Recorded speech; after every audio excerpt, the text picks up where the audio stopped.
Hello friends, how are you? और 365 days current affairs में मैं धर्मेंद्र प्रताप सिंह राणा आपका स्वागत करता हूं। आइए अपना आज का करंट अफेयर्स का लेक्चर स्टार्ट करते हैं। ध्यान रखिए, सिविल सर्विसेज के एग्जाम के प्रिपरेशन में कोई भी एक्सक्यूज़, कोई भी बहाना नहीं होता। मेहनत का फल सिर्फ मेहनत है और मेहनत ही है जो आपको पॉजिटिव रिजल्ट्स दे सकती है। तो अपनी मेहनत करना बिल्कुल ना छोड़ें। मेहनत ही आपको आगे बढ़ाएगी, ना कि घर पे बैठना और एक्सक्यूजेस देना। तो चलिए, build back better world B3 initiative जो है, और उसमें इंडिया की बहुत इंपॉर्टेंस है। आज की डेट में modern international geopolitical scenario day by day change होते जा रहे हैं। तो G7 की ये मीटिंग कहीं ना कहीं बहुत ज़्यादा कैलकुलेटिव है, बहुत ज़्यादा काम करती है। इस G7 की मीटिंग में सबसे इम्पॉर्टेंट इनिशिएटिव है बिल्ड बैक बेटर वर्ल्ड, और टू टैकल 3 Cs। अभी मैं आगे बात करूँगा उसकी। जो इसमें 7 नेशंस है वो Canada, France, Germany, Italy, Japan, UK and USA। आपको क्या करना है इस एग्ज़ाम की प्रिपरेशन के लिए? पहली चीज़, इन 7 के 7 नेशंस के जो हेड ऑफ़ द स्टेट्स हैं उनका नाम याद कर लीजिए। फिर यूरोपियन यूनियन को एज अ गेस्ट यहाँ पर बुलाया गया था, जो परमानेंटली यहाँ का पार्ट है, वो हम इनके साथ बैठ रहा है। इसके साथ ऑस्ट्रेलिया, इंडिया, साउथ अफ्रीका और साउथ कोरिया को एज ऑब्जर्वर स्टेट बुलाया गया था, जिसमें से इंडिया के हेड जो है वो नहीं जा पाए। 2019 के बाद उन्होंने कोई भी मीटिंग ऑफलाइन, मतलब G7 की नहीं अटेंड की। तो ऑनलाइन वर्चुअल मीटिंग में ये ज़रूर बैठे, बट ऑफलाइन ये नहीं गए। और 2020 में US में होनी थी G7 की meeting, but due to pandemic उसको भी वर्चुअली किया गया था, तो वहाँ पर भी इनकी प्रेजेंस नहीं थी। इंडिया में कोविड फैला हुआ है तो इन्होंने जाना बिल्कुल डिनाई किया। बहुत इंपॉर्टेंट चीज़ है।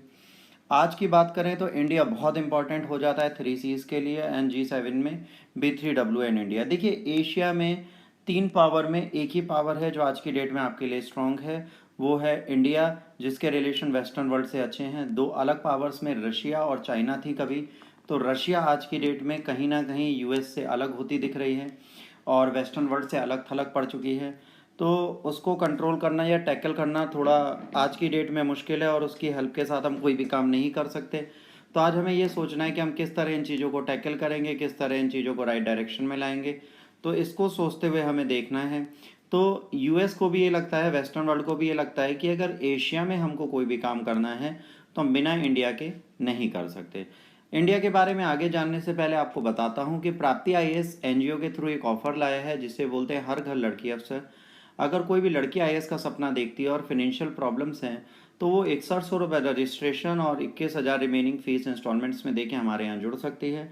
आपको 1,80,000 नहीं पे करना, आप 2700 में हमारे यहाँ तैयारी कर सकते हैं।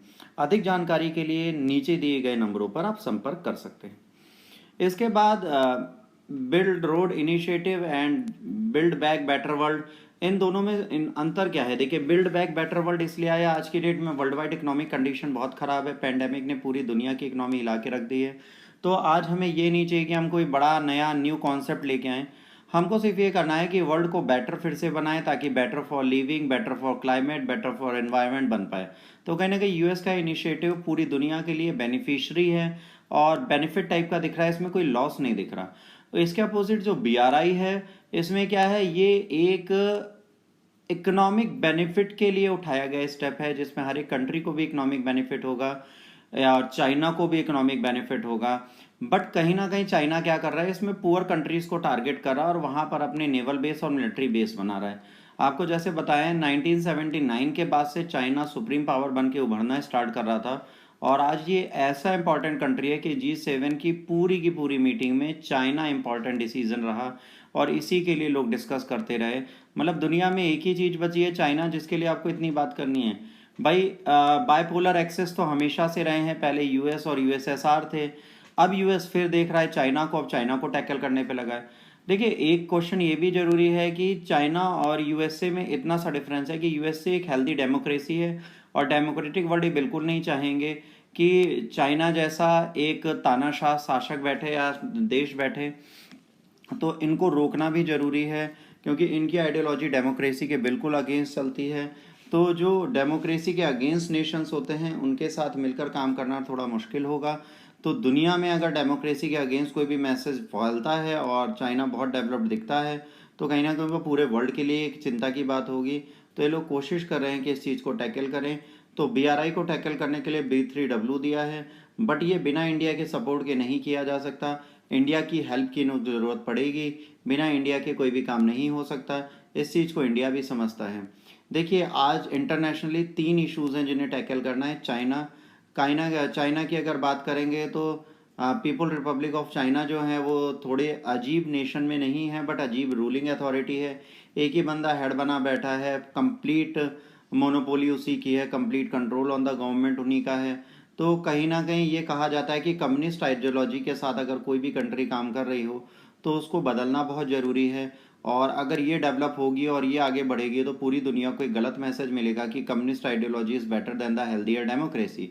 तो अगर स्वस्थ लोकतंत्र से अच्छा अगर कम्युनिस्ट आइडियोलॉजी को बना दिया गया तो दुनिया आने वाले टाइम पे तानाशाह शासक और तानाशाह देशों की ही होगी, और छोटे और गरीब देशों को ये धीरे धीरे डेब्ट ट्रैप पॉलिसी में फंसा कर अपने कंट्रोल में रह रहे हैं। तो कहीं ना कहीं यूएस और अदर नेशंस को मिलके आना चाहिए। साउथ चाइना सी में डिस्प्यूट से क्रिएट कर रहे हैं, इंडो पैसिफिक रीजन में डिस्प्यूट क्रिएट कर रहे हैं। इंडियन ओशन में जहाँ सिर्फ इंडिया की बादशाहत थी उसको ख़त्म करने के लिए यहाँ पर भी आ चुके हैं। मालदीव, श्रीलंका, इन सब में भी ये इन्वेस्टमेंट दे रहे हैं और बीचेस खरीद रहे हैं, पोर्ट्स खरीद रहे हैं, बना रहे हैं, 99 ईयर्स के लिए लीज पे ले रहे हैं। तो ये सारी चीज़ें टैकल करने का टाइम आ चुका है। इसके लिए कहीं ना कहीं यूएसए को सपोर्ट चाहिए इंडिया का, ताकि इंडिया इनका सपोर्ट करे। इसके बाद कोविड-19 ने पूरी दुनिया को हिला कर रख दिया है। चाइना से क्लियरली बोला गया कि आपके थ्रू फैलाया वायरस है, जिसको उसने बिल्कुल एक्सेप्ट नहीं किया। उन्होंने कहा आपने गलत आरोप लगाए, ये आप नहीं लगा सकते। कोविड-19 ने पूरी दुनिया की इकोनॉमी और पूरी दुनिया को हिला के रख दिया है। आज भी बहुत सारी कंट्रीज़, बहुत सारे स्टेट्स इंडिया में और बहुत सारी कंट्रीज़ दुनिया में लॉकडाउन में हैं। कंडीशन वर्ष से वर्सन होती जा रही है। वैक्सीन बन रही हैं बट वो इतनी प्लेंटी नहीं है कि अंडर डेवलप्ड नेशंस को दी जा सके, तो बिना वैक्सीन के अपना काम चला रहे हैं। और third and the most important is climate change, जिसके बारे में बहुत बात हुई थी बीच में। ट्रम्प साहब के टाइम पे इसकी बात होनी बंद हो गई थी, बट क्लाइमेट चेंज के इशू को फिर से उठाया जाएगा। तो ये 3 Cs को अगर अभी हम काउंटर नहीं करते तो फ्यूचरिस्टिक अप्रोच हमारा खतरनाक होगा। तो हमें चाइना को कहीं ना कहीं सुपर पावर बनने से रोकना पड़ेगा। अगर ये अपने मंसूबों को ईमानदारी से करते, ठीक है, ये तानाशाही ना करते, साम्राज्यवादी विचारधारा लेके ना चलते कि हम धीरे धीरे साम्राज्य बढ़ा रहे हैं। भाई जिस देश में काम करते हैं वहाँ पे पीपल रिपब्लिक आर्मी चली जाती है, तो जाहिर सी बात है अगर आप पीपल रिपब्लिक आर्मी को भी वहाँ पे डाल देंगे तो दिक्कत होगी। तो चाइना जो रिपब्लिक नेशन है, ठीक है, पीपल रिपब्लिक ऑफ चाइना जिसे बोलते हैं, उसको भी टैकल करना इसीलिए ज़रूरी है क्योंकि वो क्लाइमेट चेंज को भी कहीं ना कहीं वॉयलेट करता है अपने कंस्ट्रक्शन और अपने बीआरआई प्रोजेक्ट के लिए। इसके बाद देखिए, इंडिया एक ऐसे बेस पे बैठा है जहाँ पर ये कई जगह जुड़ा हुआ है। जैसे ब्रिक्स में ये एशिया के 2 इम्पॉर्टेंट कंट्रीज़ के साथ बात करता है। रशिया, इंडिया एंड चाइना जुड़े हुए हैं, यहाँ पे ब्राज़ील और साउथ अफ्रीका भी जुड़े हुए हैं। तो एक बहुत इंपॉर्टेंट ऑर्गेनाइजेशन है, ये बहुत ज़्यादा काम करता है।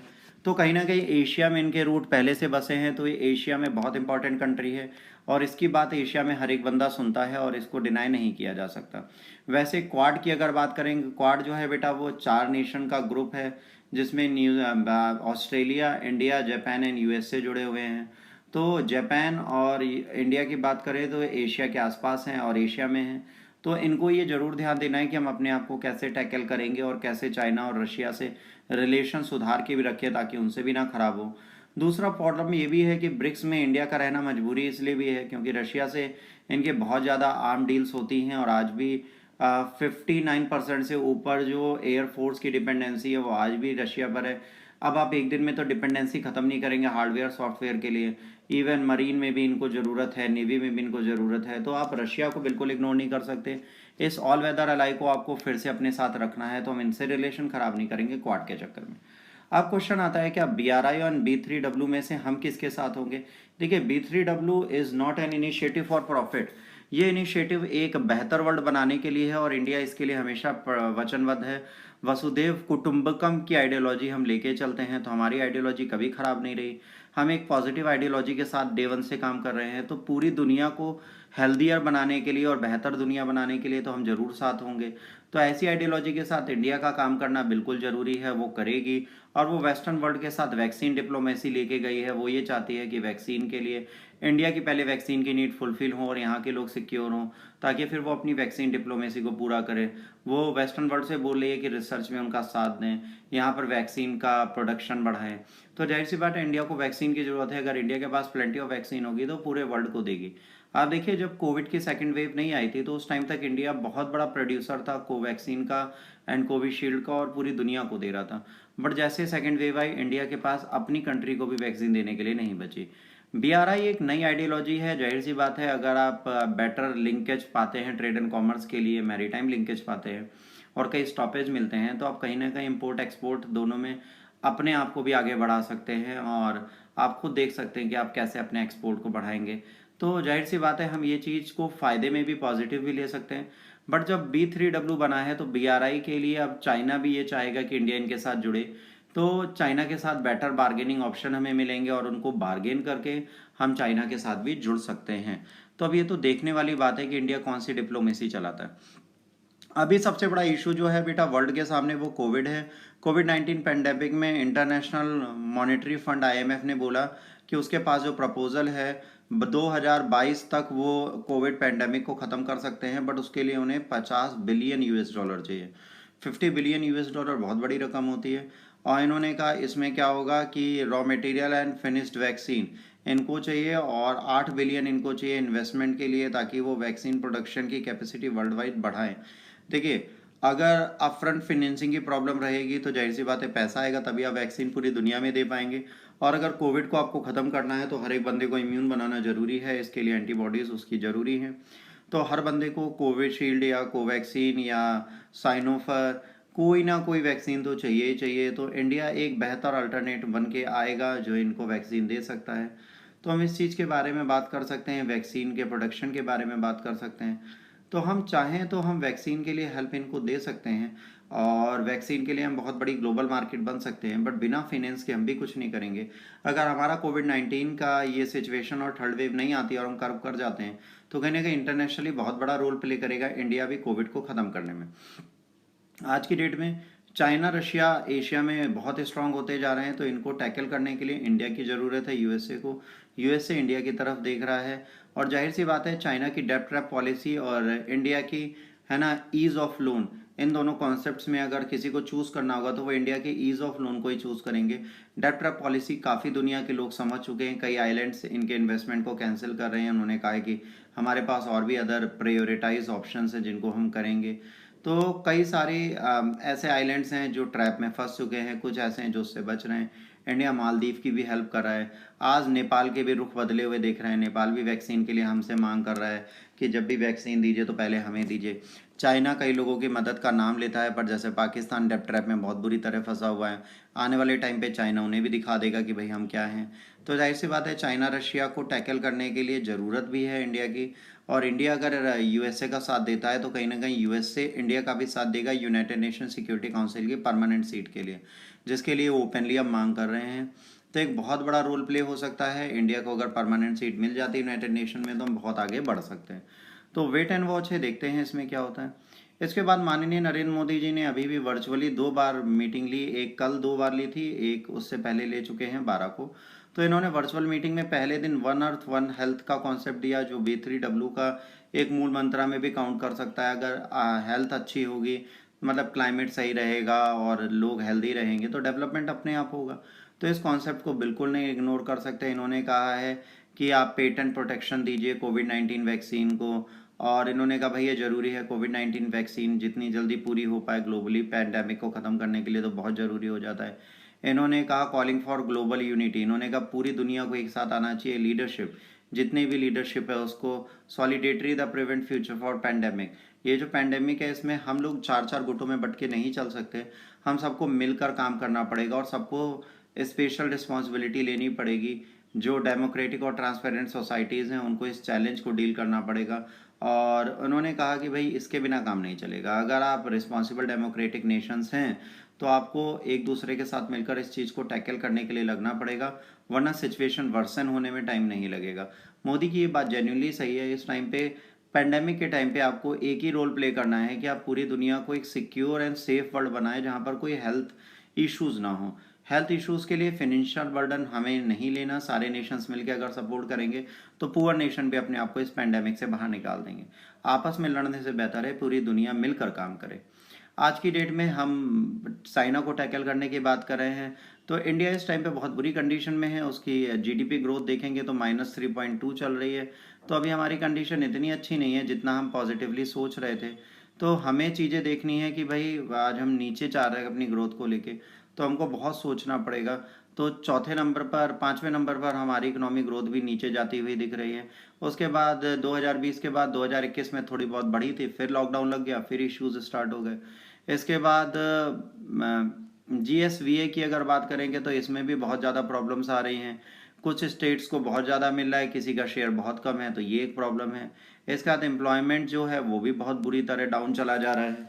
आज एम्प्लॉयमेंट इलास्टिसिटी की बात करें, कंस्ट्रक्शन एम्प्लॉयमेंट जरूर दे रहा है, पर माइनिंग एंड ऑल सब में माइनस में जा रहा है। तो ट्रेड, ट्रांसपोर्ट ये सब तो देते हैं, बट आज tour and tourism and tourist electricity and service sector की बात करें तो सर्विस सेक्टर में कहीं ना कहीं चीज़ें कम होती जा रही हैं। इसके बाद टेक्सटाइल कंजम्पशन एंड ऑल की बात करें तो वो भी कहीं ना कहीं डिक्लाइन होते हुए दिख रहा है आज की डेट में। महाराष्ट्र इतने बड़ा बूस्ट लेता था, वो माइनस होता जा रहा है, तो हमारे शेयर कम होते जा रहे हैं। तो इस चीज़ को भी हमें समझना है कि ग्लोबल इकोनॉमी इतनी अच्छी नहीं है जितना लोग सोच रहे हैं। दूसरा, वर्ल्ड वाइड अनएम्प्लॉयमेंट की कंडीशन बेटा बढ़ती जा रही है। आज देखेंगे तो Brazil, India, Italy, Canada, France, USA, United kingdom, Germany, Japan, सब में कहीं ना कहीं अनएम्प्लॉयमेंट रेट बढ़ रहा है। पहले 2.4 था जापान में, आज 3.3 है। ब्राज़ील में 13.4 है, इटली में 11% है, कनाडा में 9.7% है, US में 8.9% है, फ्रांस में 8.9 है, UK में 5.4 है। तो अगर आप देखेंगे 2019 से 2020 आते आते एम्प्लॉयमेंट रेशियो सबका गैप बढ़ता जा रहा है। आज बहुत सारे लोग अनएम्प्लॉयड हो चुके हैं। तो इस सिचुएशन को भी आपको ध्यान में रखना पड़ेगा। अभी लड़ने का टाइम नहीं है, एक बेटर वर्ल्ड बनाने के लिए आपको सारे नेशंस को मिलकर चलना पड़ेगा। इस चीज़ को हमें समझना पड़ेगा।